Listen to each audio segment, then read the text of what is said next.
We're joined this morning by a familiar voice to our airwaves here from Wicklow News.net, Mick Kelly. He's brought his wife with him, Teresa Kelly. You're both very welcome. Thanks for coming in. Thank you. And you come in and Mick, particularly, you talk about the news and all that sort of stuff. But I didn't know the story about the Kellys and what they've had to endure over the last several years. Teresa, maybe you could explain to us about your housing conditions. Morning, Declan. Basically, myself and Michael, well, everybody would know Michael, but we had a house built just 2 miles south of Arklow. And in the April 2000, we moved in with our son and daughter. Things went great. And after 7 years, we discovered that the house was built wrong. So basically, they have the floor underneath. The joists and all were rotten, and the house has fallen down, and this was caused due to bad workmanship on the behalf of the builder. So what we did was we had our insurance, a good insurance at Bank of Ireland. We went along to them and said, look, we found something wrong with our house. They came in and did their tests, and what they discovered as well was they wouldn't give us any compensation for that one and only reason was it was bad workmanship. So it was up to us to go to the builder and follow up with them through the law system. So we went along and we went down the legal route, and which turned out to be a disaster. So we're in a position now where we're at our wit's end. Basically, the house is still it's standing, but the floors are all caving in. We're financially drained, emotionally drained, physically drained, and so we've come to the point now where we're looking to. I suppose we had to go to the public. We started up a GoFundMe campaign where you can donate or whatever, but it's just probably one of the hardest things I've ever had to do or ask. That we shouldn't have to ask people to help us out when it's not their fault, and that's basically putting it in a nutshell. But there's so much more to the story, and it's hard to say because it's been going on 8 years. Let's wind it back slightly there and say it was after 7 years you discovered this. Does that mean that there's a guarantee that runs out on a house or what? Yeah, this was the thing, Declan, and we're at the moment, like Teresa's saying, being drained every single day now. People are so good; they've been coming along and with advice and all. But when we initially went to our legal representative, when this problem was noticed, he told us that day that the clock started ticking from the moment that was that problem was identified. In 2013, myself and Teresa, we'd been things had been going to and fro, and their side and our side and all, and we went up to the forecourts and we were preparing what we thought was for a court case, and we went up and we met with the senior counsel. I think that was the first time we'd met our senior counsel. First time, yeah. And he told us that day, Declan, with me and Teresa, we sat in the forecourts and we were told your case is statute barred. First time we heard of it. And that was the first time we had heard it in all the years. I think that was 6 years. So it was too long before it happened, so you'd no redress. Yeah, and what he told us, which we have proved since ourselves, and that's another road we're having to go now again. That we should have noticed it on day one. Like the minute we moved into the house, a brand new house, we should have noticed. Now, a lot of people, when they move into houses, get a snag list and they get a surveyor in or an architect in just to sign off it with a snag list. Did you do that? Yeah, that was all done, Declan. Everything was done. And somebody signed off on that? Yeah, it was all signed off on. The architect signed off and everything. And I have to say, when that house was being built, the architect was there the whole time. Yeah. He was always there, And, at the time, when we were getting the mortgage drawn down, you had to have, at each stage, it had to be signed off. By the architect. And it was all signed off. And he's no problem. So who's your case against the builder who you claim has bad workmanship, or the overseer, which turned to be the architect? Yeah, we had to go for both of them. And when we went for both of them, it kept this is what we couldn't understand. It went on so long. Both of them came to the house and they admitted that it was a bad situation and the worst they had ever seen. But still, they were able to walk away. And what our problem is now is you have all these architects. What is it? The IRAI. Yeah. You have these And like you know yourself, if you're driving a car, and this is the best way I can explain it, if you're driving a car and you're in a crash, even people that are not insured, there's something there, you know.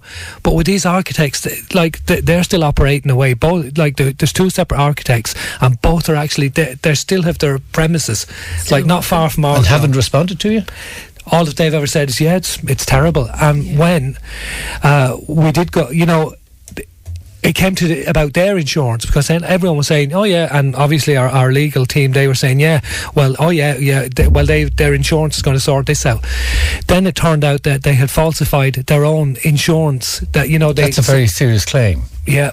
That's what Well, happened. have you got evidence for that? Yeah, Yeah. It was with our solicitor and everything. Yeah.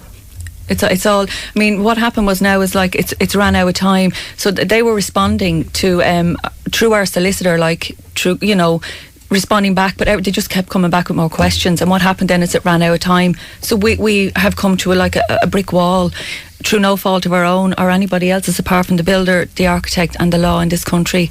It has just let us down. And is there another redress ombudsman or anything like that a place to go? Is there? Can you go to a claim place? We're trying at the moment, Declan, and it's like when Teresa say it's draining on us. All the things that has happened at the moment, it's the most draining time, because we have people coming in with opinions and saying, oh, you should do this and you should do that, and then you've got people saying, why didn't you do this, why didn't you do that? But we did do all them things, and now, you know, what we're doing now is saying, okay, let's go this road and let's go that road. And because what had happened to us, we came to a brick wall and we saying, where do we go from here? And like Teresa was saying, like, our resources now are completely drained. And you know, you're kind of, and that's what we were saying, that we set up a woman from Donegal, Annette Hunter, said, look, you've got to get your story out there, you've got to let people know. And like I said to her, no, we're two proud people, you know. And like Teresa said, everyone in Wicklow knows me. And I just said, no, and I just can't do this. I'm not doing anything like that GoFundMe, no way. And she said, no, it'll get your story out there. And what it has done is, like, apart from people that have, you know, that have donated to the GoFundMe, now we're getting people, you know, professional people are coming along, and it's next week. We've a lot, like, next week is Monday, Tuesday and Wednesday, we've meetings in Dublin. So people are coming along to repair it? It's not that people are coming on to repair. Well, in a sense, we have had plumbers, we have had plasterers, and they've said, look, if I can help on a room, if I can do this, you know, and it's, and that way, that it's kind of hopeful. You're saying, right, okay, and you know, people have sent us the numbers and saying, look, if I can give you a day. We've had a person, like, they've got a digger, and they're saying, look, if I can help him, if my digger can do anything, you know. And where are you living now? We're living in a shed at the back of the house. We had the donkey shed there, and what we had to do was kick the donkeys out, basically, Declan, and we moved in there. And the only reason we could make it anyway livable was, like, in 2011, with the stress of everything, I got cancer, breast cancer, and I had to go.